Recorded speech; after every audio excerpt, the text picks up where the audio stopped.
मैं निश्चय जैन पन्ना वाला इधर आप सभी के बीच इधर पर आज हम लोग जो टॉपिक कवर करने जा रहे हैं, सबसे जो है मेन टॉपिक है sourcing and supplier selection.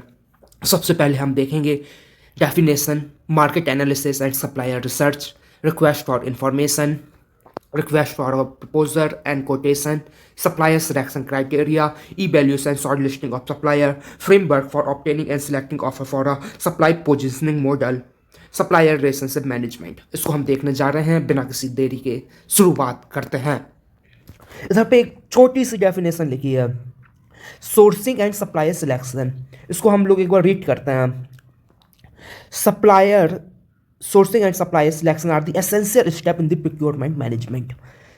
It's this unit focus on how organization identify कैसे चिन्हित करेगी, कैसे इवेल्युएट, कैसे खोजबीन करेगी, बिल्ड कैसे घनिष्ठ संबंध स्थापित करेगी सप्लायर के साथ, to meet their need efficiently and effectively. इसको मैं कई बार बता चुका हूँ, एक छोटा सा डेफिनेशन आप देख लीजिए इसको। Sourcing and supply selection are the essential step in the procurement management. This unit focus on how organization identify, evaluate, build a relationship with the supplier to meet the need efficiently and effectively. Management का कोई भी है, कोई सा भी management क्यों हो, ये जो दो शब्द हैं, ये मिराकल शब्द हैं, इफेक्टिवली और इफिशिएंटली। इसको आप हमेशा लिख के आइए, गेम चेंजिंग है। कुछ बने या ना बने, इन शब्दों का उपयोग करना सीखिए। चलिए आगे चलते हैं। अब इधर पर हम market research and supplier research. Market research एक बार हम देख लेते हैं होता क्या है। Okay, market analysis involve studying the supply market, understanding the trends, pricing, ability and potential supply. क्या क्या ट्रेंड्स मतलब क्या चल रहा है, मतलब मार्केट में क्या चल रहा है। जैसे कपड़ों का भी ट्रेंड्स आता है, कभी फुक्की पुक्की जीन्स आते हैं, कभी कटे पट्टी जीन्स आते हैं, कभी वो झुमके जैसे जीन्स आते हैं। ट्रेंड्स बदलता रहता है, क्या चलन में उसको आप चिन्हित करिए। ठीक है। सप्लाई मार्केट को, प्राइस भी बदलता है, सीजन के साथ प्राइस बदलता है, और भी प्राइसिंग के कई रीज़न। एबिलिटी, जो आप खोज रहे हैं उसकी क्या वो उपलब्ध है कि नहीं। और पोटेंशियल सप्लायर, जो आप माल देख रहे हैं उसकी प्राइसिंग और पोटेंशियल सप्लाई उसकी कौन कौन करता है। स्टेप ऑफ मार्केट रिसर्च ये एकदम सिंपल है। क्या है, एकदम सिंपल, 3 स्टेप। सबसे पहले क्या, research the market, understand the product service and की प्लेयर इन द मार्केट। सबसे पहले अपन को करना है मार्केट में रिसर्च करना है, मार्केट में रिसर्च करना है। उसमें क्या देखना है, अंडरस्टैंडिंग द प्रोडक्ट।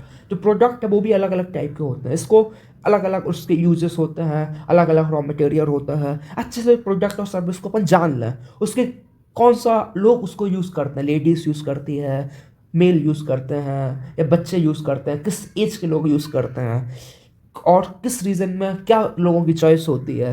की प्लेयर्स मतलब आपकी प्लेयर्स मतलब कॉम्पिटिटर्स कौन कौन है जो ऑलरेडी मार्केट में है। सबसे पहले मार्केट की रिसर्च कर लेनी है। अब आपने रिसर्च कर ली, अब क्या करना है, आइडेंटिफाई द रिस्क। अब अपन को जो रिस्क हर चीज़ में रहता है, आप चल रहे हो तब भी रिस्क है, आप नीचे गिर सकते हो, उसकी कोई गारंटी नहीं है। आप बैठे हो सकता है कोई रिस्क हर जगह है। फिर दूसरा स्टेप अपना क्या है, assesses potential risks with supplier shortage, price volatility and delivery delay। ये सब रिस्क है, सबको आप समझिए। फिर एनालिसिस, जो आपने पाया अब एनालिसिस कर लिए। डिमांड पैटर्न क्या है, इमर्जिंग टेक्नोलॉजी क्या है, जियो पॉलिटिकल इम्पैक्ट क्या है, रसिया यूक्रेन का युद्ध होता है, हमारा बिजनेस कैसे इफेक्ट होता है। आप सिर्फ ये 3 भी अगर करिए, और भी स्टेप्स हो सकते हैं। ये सब पूरा कंटेंट जो AI के थ्रू जनरेट किया गया है, हो सकता है और भी हो, आप समझिए। इससे आपके लिए बहुत काम का होने वाला है। समझ आया आपको। मार्केट एनालिसिस, मार्केट में क्या चल रहा है जो एनालिसिस करना है। जब अपन लोग प्रोक्योरमेंट मैनेजमेंट करके सब्जेक्ट उसके तहत इसको कवर कर रहे हैं। अब इधर पर मैं आपको बताने जा रहा हूँ सप्लायर रिसर्च इन्वॉल्व आइडेंटिफाई, पहचानना किसको, potential supplier and gathering information about them. Supplier research क्या है, सिंपल, जो आपके सप्लायर हैं उनको पहचानना और उनसे इंफॉर्मेशन गैदर करना क्या है, सप्लायर रिसर्च है। देयर रेपुटेशन, की गुडविल क्या है। गुडविल आप समझ गए, ऐसे ही झोला मोला पार्टी तो नहीं है कि आज आई कल कुछ और, उसका रेपुटेशन क्या है, दमदार पार्टी है कि नहीं। There product and service offering, वो किस किस प्रोडक्ट और सर्विस अपन को उपलब्ध करा पाएंगे। Their pricing and delivery capability, उनकी प्राइसिंग कैसी है इन सबको जानते। कैपेसिटी है, आपने ऑर्डर दिया 1,000 यूनिट का, पर लेकिन आपका जो सप्लायर है उसकी कैपेसिटी सिर्फ दिन की 300 है, तो उधर पर सप्लायर अच्छा प्राइसिंग सब सही दे रहा है पर लेकिन उसकी क्षमता नहीं है इतना, तो उसकी कैपेबिलिटी सबको पहचानना जिस सप्लायर रिसर्च के तहत आता है। If a company need a steel, market analysis would include checking the steel price, finding the supplier, understanding the supply chain risks. इधर पे जैसे कोई कंपनी है उसे स्टील चाहिए, जो मार्केट एनालिसिस है उसमें स्टील का अपन को प्राइस देख लेना है, जो सप्लायर जो स्टील को बेचते हैं उन सबका कर लेना है। Understanding supply chain risk, supply chain risk में बहुत अलग अलग टाइप के रिस्क आते हैं, उन सबको चिन्हित कर लो। जो का एक एग्जाम्पल हो गया, मार्केट एनालिसिस का एक एग्जाम्पल हो गया। अब मैं आपको जो बताने जा रहा हूँ वो है request for information, request for proposal, request for quotation. ये बहुत अच्छे टॉपिक्स हैं। ये आप अगर सप्लाई चेन के स्टूडेंट्स भी नहीं है, आपको सब्जेक्ट से कुछ लेना देना नहीं है, पर लेकिन आपको मालूम होना चाहिए। These 3 documents use during the procurement process to gather information from supplier. ये तीनों जो हैं इनका कब यूज़ होता है, जब बायर सप्लायर से क्या मांगता है, इन्फॉर्मेशन मांगता है। तीनों की अलग अलग कुछ प्रॉपर्टीज उसको हम देख लेते हैं। सबसे पहले हम देखते हैं रिक्वेस्ट फॉर इन्फॉर्मेशन को। RFI is use for gather the basic information about the supplier. It's like asking what do you offer, can you meet our demand. इसमें रिक्वेस्ट फॉर इन्फॉर्मेशन के एकदम बेसिक क्वेश्चन उसमें करते हैं। आप क्या offer करते हो, आप किस सामान किस एरिया में आप डील करते हो, क्या आप हमारी जो ज़रूरतें हैं उसको पूर्ण कर पाएंगे, आप पूरा कर पाएंगे कि नहीं। इसका पर्पस क्या होता है, to understanding the supplier capability and potential fit. जो आपके सप्लायर की क्षमताओं को नापने में जो काम आती है, और पोटेंशियल फिट मतलब कि जिस टाइप का आपको चाहिए सप्लायर उस टाइप का है कि नहीं। रिक्वेस्ट फॉर इन्फॉर्मेशन बता रहा हूँ। एग्जाम्पल इसका देखिए, a company send request for to supplier supplier to learn about their product and delivery timeline. उन्होंने खूब सारे सप्लायर्स को भेज दिया और जानने के लिए कि आप आपके अंदर कैपेसिटी है, आप डिलीवरी टाइमलाइंस से मीट कर पाएंगे कि नहीं कर पाएंगे। जी क्या होगी, रिक्वेस्ट फॉर इन्फॉर्मेशन हो गया। अब हम आगे चलते हैं। अब हम देखते हैं रिक्वेस्ट फॉर अ प्रपोजल। इसमें क्या होता है, request for a proposal is a submit a detailed proposal they can fulfill the specific requirement. It is used when more information and customized are needed. जी कब इसका क्या है, इसमें जिससे पहले अपन किए थे रिक्वेस्ट और इन्फॉर्मेशन, उसमें क्या था, बेसिक इन्फॉर्मेशन था। इसमें क्या है, ऑल डिटेल्स, कैसी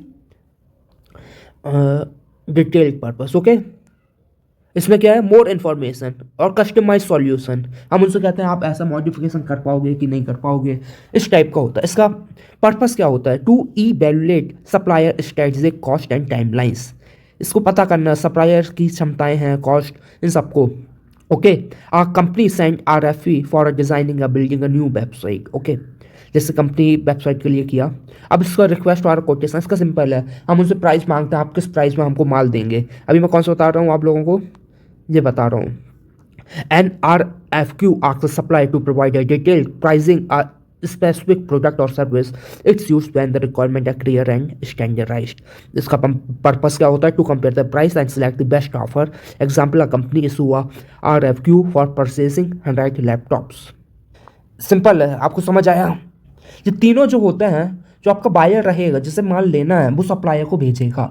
ओके, सबके पर्पस हो अलग अलग होते हैं, मेल जोल खाते हैं, पर लेकिन थोड़ा बहुत अलग अलग हैं। उम्मीद करता हूँ कि आपको कुछ समझ आ रहा होगा। अब हम देखते हैं supplier selection criteria, evaluating and short listing the supplier. किस किस बेसिस में हो सकता है, कॉस्ट। सबसे पहले कॉस्ट आप समझ गए, कॉस्ट मतलब प्राइस मतलब क्या किस कॉस्ट में अपन को वो माल पड़ेगा। क्वालिटी, जो अपन ने स्टैंडर्ड सेट और जो क्वालिटी अपन मांग रहे हैं उस क्वालिटी में वो लोग खली हो रहे हैं कि नहीं। डिलीवरी कॉस्ट और क्वालिटी दोनों अच्छी है उसकी, पर लेकिन अपन को माल चाहिए था 1 हफ्ते में, उसको लग रहे हैं 2 हफ्ते, तो क्या है, डिलीवरी दिक्कत है, तो अपन लोग उससे कहेंगे नहीं हमें आपसे बिजनेस नहीं करना है। रेपुटेशन, आपको जो सप्लायर है वो मार्केट में उसकी क्या रेपुटेशन है, उसने अगर पुराने लोगों का पैसा खाया, उसके ऊपर बैंकरप्सी इन सब के कुछ हैं एलिगेशंस लगे हुए हैं, तो जो सप्लायर है उसके साथ अपन बिजनेस करना पसंद नहीं करेंगे। फाइनेंशियल स्टेबिलिटी, जो आपका सप्लायर है उसकी फाइनेंशियल स्टेबिलिटी क्या है। Financial stability are the financial strong enough to fulfil the long term contract. अब आपको कॉन्ट्रैक्ट्स ले लिया, अब कुछ भी माल बनाना है तो पहले अपने जेब से पैसा लगाना पड़ेगा कि नहीं। पेमेंट तो आपको 3 महीने बाद मिलेगा, 6 महीने बाद मिलेगा। आपकी फाइनेंशियल स्टेबिलिटी सप्लायर के पास है कि नहीं, तो उसकी अपन को एक बार चेक कर लेनी, उसकी बैलेंस शीट देख लेनी है। ओके, कॉम्प्लीहेंस मतलब कि जो कानून व्यवस्था के जो नियम कानून है सरकार के, उसको आप फॉलो कर रहे हैं कि नहीं। जो कानून एथिकल प्रैक्टिस सबका बोलता है उसको फॉलो कर रहे हैं कि नहीं। जहाँ पे बोलती है भारत सरकार की हर मजदूर को 400 रुपये मिला है, पर लेकिन वही कंपनी 300 रुपये 250 रुपये मजदूर से काम करा रही है, तो जो एथिकल प्रैक्टिस के खिलाफ है, तो ऐसी कंपनी के साथ भी ऐसे सप्लाई अपन को नहीं चाहिए। जो लॉ है उसके साथ काम हो, जो चाइल्ड लेबर वहाँ ना हो, इस सबको आपको खुद से देखना है। अगर नहीं होता है ऐसा, अगर नहीं होता है तो ऐसा तो बिजनेस की लॉस होता है। इसका मैं आपको एक एग्जांपल देता हूँ। जैसे ZARA ज़ारा करके खूब बड़ा बिजनेस ब्रांड है, तो उसका बताते हैं कि बांग्लादेश में कुछ वो मैन्युफैक्चर कर रहा होता है, कुछ कर रहा रहता है, मतलब सोर्सिंग वो करता है। पर लेकिन जो फैक्ट्री में जो कॉन्ट्रैक्ट मैनेजमेंट जो जहाँ काम हो रहा है वहाँ चाइल्ड वर्कर्स काम कर रहे थे। जब ये उसमें हाईलाइट में बात आई तो क्या हुआ, निगेटिव पब्लिसिटी हुई। तो ये सब अच्छी बात नहीं है। अब साथ में क्या है, सप्लायर सिलेक्शन के लिए सस्टेनेबिलिटी आजकल एकदम चलन में चल पड़ रहा है। हर बच्चा हर कोई सस्टेनेबिलिटी की बात करता है। तो जो सरकार के सस्टेनेबिलिटी के तहत नियम है उसको फॉलो कर रहे हैं। ग्रीन पैकेजिंग फॉलो कर रहे हैं, ग्रीन ट्रांसपोर्ट का यूज़ कर रहे हैं, जिससे हम इन्वायरमेंट को कम से कम डैमेज कर पाएँ, जो हो गया sustainability. Okay, example, when selecting a courier service, a company might evaluate cost, delivery speed. अगर जैसे कि आपको कोरियर कंपनी देखनी है तो आप उसमें कॉस्ट कितना है, किस प्राइस में, डिलीवरी स्पीड क्या है, कस्टमर रिव्यूज़ क्या है, इसके तहत आप उसे सप्लायर को सिलेक्ट कर सकते हैं। Framework for obtaining a selected offer for a supply positioning model. The supply positioning model help company to prioritize their procurement efforts based on 2 factors. ये क्या है, सप्लाई चेन पोजिशनिंग मॉडल क्या है, प्योरिटाइज प्राथमिकता, मतलब कि उसे पहले चांस देना। वैल्यू ऑफ द बिजनेस, जो 2 फैक्टर पर निर्भर करता है, एक करता है वैल्यू ऑफ द बिजनेस और एक करता है supplier risk. Value of business, how important the item is for a business operation. जो आपके गुड्स हैं वो किस टाइप की इंपॉर्टेंस हैं, ऐसे कई गुड्स होती हैं, अलग अलग टाइप की होती हैं। अगर वो नहीं है तो आपको ऑपरेशन बंद हो जाता है, तो आपको बिजनेस बंद करना पड़ेगा। पर लेकिन कई कुछ ऐसी होती है वो नहीं है, तब भी अपन लोग काम चलाते रहते हैं। तो वैल्यू, उसकी वैल्यू बिजनेस में क्या है। Supply risk, how difficult it is sourcing the time due to limited supplier और market condition. The model divide items into 4 categories, 4 उसमें वो किया गया, बांटा गया आइटम्स को। सबसे पहले स्ट्रेटेजिक आइटम, जो स्ट्रेटेजिक आइटम्स होते हैं उनकी high value high supply risk involve होता है। लाइक रेयर रॉ मटेरियल, ऐसा रॉ मटेरियल जो आसानी से उपलब्ध ना हो। इसका focus on a building strong supply relationship and securing the contract. Strategic item में जैसे आप एग्जांपल लीजिए, जैसे कि कार है, कार में अगर टायर नहीं है जब तक, तो आपका कोई भी ऑपरेशन आगे नहीं चल सकता। जो हो गया स्ट्रेटेजिक आइटम्स हो गए। टायर को आप मान सकते हैं, नहीं है टायर में कुछ गलत एग्जांपल ले रहा हूँ, नहीं आप एग्जांपल चेंज करिए इसको। स्ट्रेटेजिक आइटम जैसे कि ईवी है, इलेक्ट्रिक व्हीकल, उसमें लिथियम बैटरीज लगती हैं। अगर लिथियम उपलब्ध नहीं, रेयर है, आसानी से ही मिलता है, ताइवान से आता है, दूसरे देशों से आता है, वो क्या है स्ट्रेटेजिक आइटम, आपने वो सब बना लिया। अगर रेयर मटेरियल लिथियम नहीं है तो आगे की सप्लाई चेन काम नहीं आएगी। अब क्या है, लेवरेज आइटम, इनका क्या high value low supply risk. Example common manufacturing material, इसमें आप टायर एग्जाम्पल ले सकते हैं, उनकी वैल्यू हाई है पर लेकिन सप्लाई आराम से टायर की हो जाती है पूरे देश में। Okay, focus on cost saving through competitive bidding. Okay, bidding मतलब ऑक्शन, नीलामी। अब जो अगला अपने आइटम्स आते हैं वो क्या आते हैं, बॉटल नेक आइटम्स। इसमें क्या है, लो वैल्यू, इनकी लो वैल्यू होती है, high supply risk. Example unique replacement part. Okay, इनकी वैल्यू तो कम है पर लेकिन यूनिक है, कुछ अलग है। Focus on ensuring the ability and finding the alternative supplier. इसको अगर वो करना है, अल्टरनेटिव सप्लाई, एक सप्लायर के अपन को राय नहीं होना है, अपन को डाइवर्स सप्लायर चाहिए। ओके, अब अगला जो अपना है 14 items, low value low supply risk. Example office suppliers, जैसे कि स्टेशनरी आइटम्स जो हो गए, स्टेशनरी। ओके, स्टेशनरी आइटम जैसे कॉपी पेन, ये सब क्या है, इनकी लो वैल्यू है, लो सप्लाई चेन रिस्क है, हमेशा उपलब्ध हो जाते हैं। ये 4 टाइप के आइटम्स हैं, सबको आप देखिए और जो जरूरी है उस हिसाब से काम करिए। अब मैं आपको बताने जा रहा हूँ सप्लायर रिलेशनशिप मैनेजमेंट। देखिए, Supplier relationship management is a process of managing, improving and relationship with the supplier to maximize their value to the organization. Manage और इम्प्रूव करना किस रिलेशनशिप? सप्लायर से, जिससे उनकी वैल्यू अपन को ऑर्गेनाइजेशन को और अच्छे मिलती रहे. की component of a supplier relationship management. सबसे पहले communication maintain regular and open communication with supplier.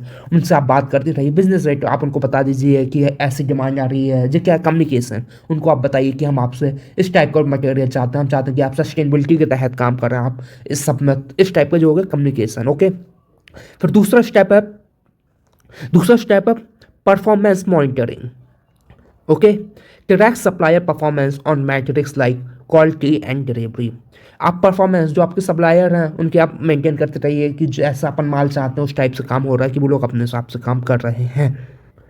फिर अगला क्या? Collaboration, work together to improve and process and solve the problem. जैसे आपने बताया कि ऐसी ऐसी दिक्कत है, आप उनको बताइए कैसे सॉल्यूशन हो सकता है. जैसे कि एक हमारे श्री गुरु थे सप्लाई चेन में, श्री आशीष मराठे सर जी, उन्होंने एक एग्जाम्पल मेरे को दिया था. उनने बोला कि वो किसी कंपनी में काम करते थे, ऑटोमोबाइल की कंपनी थी. उनने एक प्रोडक्ट लॉन्च किया हैवी, मतलब जो माइनिंग से व्हीकल्स यूज़ होते हैं उस टाइप का उनने एकदम यूज़ किया. हैवी मतलब कि था.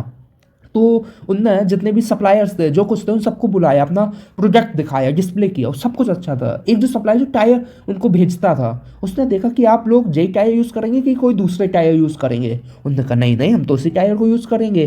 तो उसने कहा नहीं भैया, जो टायर देख तो अच्छे रहे हैं पर लेकिन माइनिंग जो होती है उसमें जो टिक नहीं पाएंगे, इसने जो ग्रेप है वो उस टाइप का नहीं बन पाता. उसने दिक्कतें बताई तो कंपनी को लगा हाँ यार बात तो सही है, प्रोडक्ट अच्छा दिख रहा है, अच्छे दिखने से ही होता है, प्रोडक्ट का यूटिलाइज कैसे हो रहा है. और कंपनी ने उस व्यक्ति उस सप्लायर की बात मानी, जो क्या हो कोलैबोरेशन हुआ. ओके, आपने उसे प्रोडक्ट डिस्प्ले किया, उसने अपना फीडबैक बताया. ओके, समझे आप कोलैबोरेशन. और इधर पे आप देखिए क्या, long term partnership build trust, loyalty and strategic supply. समझा? Long term partnership. ओके, जिस okay, benefits of supplier relationship management. सबसे पहला बेनिफिट क्या? Improve the supplier performance. Okay, reduce risk like a late delivery. जब आप उनसे अच्छा वो सब होता है. Build strong partnership for a future need. ये सब बेनिफिट्स उसको लगता है बताने की कोई आवश्यकता नहीं है. इसी के साथ मैं अपनी बात ख़त्म करता हूँ. उम्मीद करता हूँ कि आपको समझ आया होगा. जितना सिंपल और जितना आसान बता सकता है उतना आसान बताया. अगर आपको कुछ समझ नहीं आया हो तो कमेंट करिए, हम और अच्छे से बताने की कोशिश करेंगे. बोलिए.